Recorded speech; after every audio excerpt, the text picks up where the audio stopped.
Low-value healthcare services are services that aren't going to improve most patients' health outcomes and could lead to unnecessary harms and costs.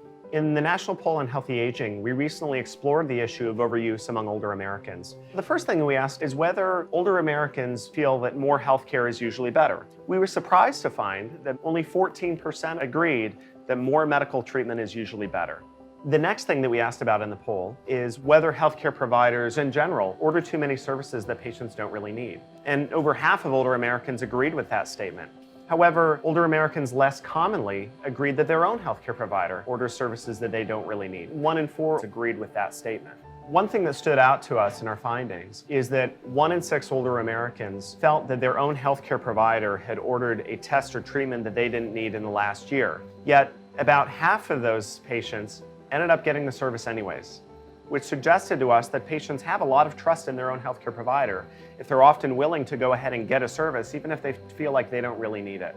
Patients don't always expect more healthcare.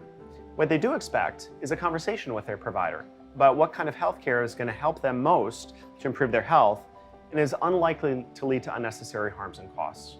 There certainly are things that are on the provider side of the equation or on the patient side of the equation that can lead us down the path of patients getting too many low-value services. So it's important to identify what some of those drivers might be and then develop solutions to those problems.